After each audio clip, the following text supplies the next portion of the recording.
Hello there, and welcome. Tonight we're diving into the unknown. Two incredibly chilling and deeply mysterious stories await you. So grab your headphones, turn off the lights, and get ready to feel the cold breath of the supernatural. The House That Remembers. The wind howled through the crooked trees as the Harrow family pulled up to their new home. Ashbourne House loomed before them, a towering, crumbling Victorian mansion with black iron gates and windows like hollow eyes. Michael Harrow, proud and restless, grinned as he killed the engine. "This," he said, "is where we start over." His wife, Emma, clutched her coat tighter. She hadn't wanted to move, but after Michael's failed business and the debts piling up, there was no choice. Lily, their 16-year-old daughter, sighed dramatically from the back seat. "It's gross, Dad." 8-year-old Daniel, wide-eyed and clutching a stuffed rabbit, said nothing. He just stared at the house.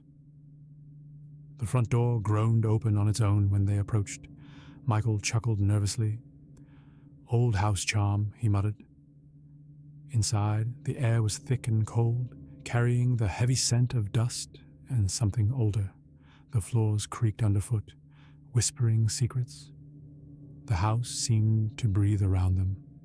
That night, Daniel found the dollhouse. It was tucked away in the attic, a perfect miniature replica of Ashbourne House, down to the smallest crack in the walls. "Cool," Daniel whispered, reaching out. As his fingers brushed the tiny front door, the real house shivered. That same night, Lily's mirror moved. She stared at her reflection, fixing her hair, and watched her mirrored self grin, a wide, unnatural grin. Even though she wasn't smiling, she screamed. Michael rushed in, but there was nothing there, only her pale, shaking face in the cracked glass. Emma heard it next, the soft, wet slap of footsteps across the kitchen floor.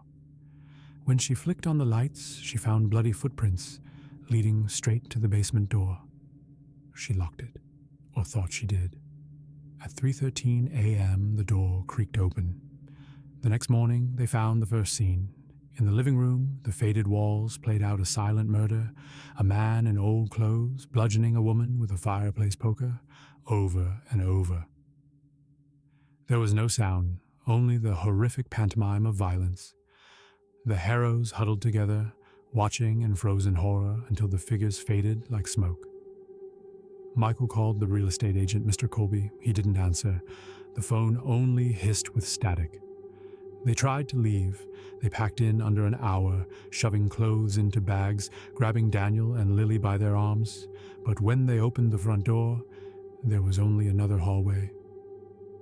The house had rearranged itself, trapping them inside.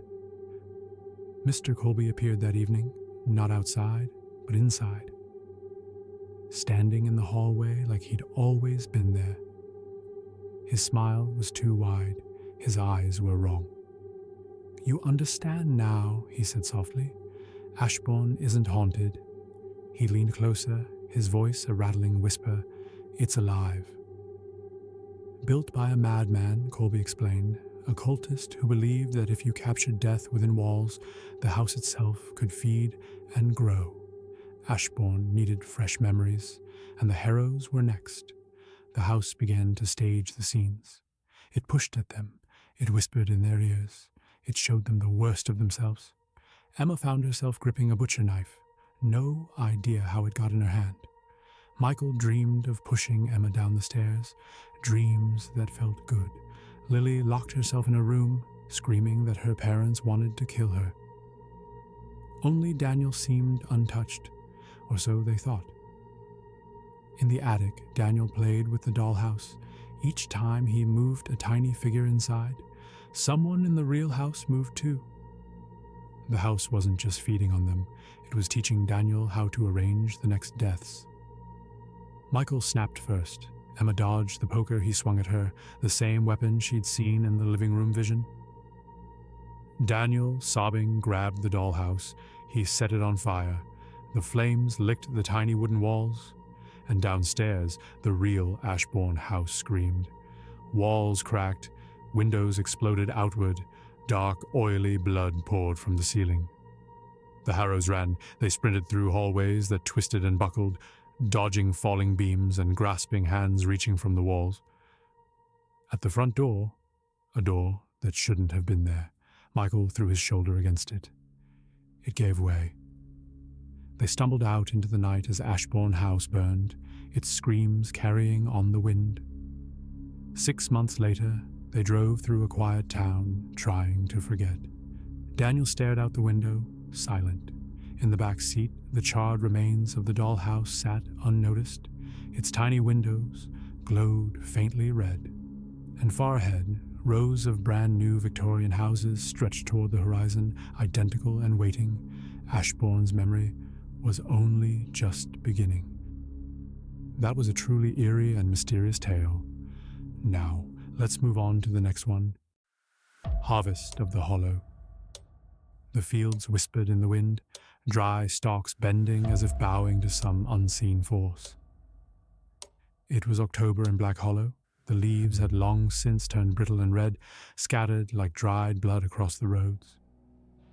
And in the center of Harris Farm, standing alone in the middle of a cornfield, the scarecrow watched. It hadn't always been there. Locals remembered its sudden appearance about a year ago, stitched together with burlap and rusted wire, slumped forward like it had grown tired of standing. But no one recalled placing it there. No one asked. Mara Jennings leaned against the wooden counter of her family's general store, a warm mug of cider cradled in her hands. The bell over the door chimed as Caleb Wren walked in, dust clinging to his jeans and his face lined with sweat. "You been out to Harris Farm again?" Mara asked, raising an eyebrow. "Yeah," Caleb shrugged. "Just helping Old Man Harris fix some fencing. He swears the scarecrow moved again." She gave a small laugh. "Moved? Like, on its own?" "He swears by it. Said it was facing the road yesterday, and today it's staring at his house." Caleb looked around before leaning in. "Swears the crows haven't landed in his field once this season." A long pause hung between them. That night, the wind howled louder than usual. A barn door creaked open near the edge of the cornfield. Inside, cows stirred nervously in their stalls. One let out a low groan, as if sensing something unnatural. Outside, footsteps rustled in the dirt, slow, dragging crunch, a scrape. A shadow passed in front of the full moon, burlap fluttering like skin torn in the breeze. The scarecrow moved.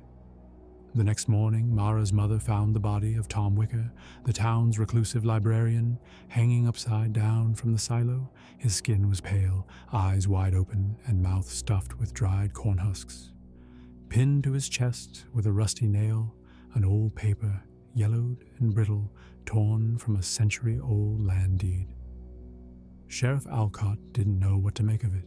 He hadn't even known there were land deeds that old.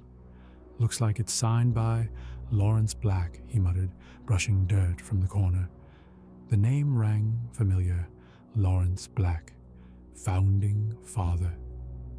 In the church archives, Father Greeley found what no one else had wanted to see. Lawrence Black bought the hollow from the indigenous tribes, or that's what they said, the priest muttered. Papers spread before Mara and Caleb.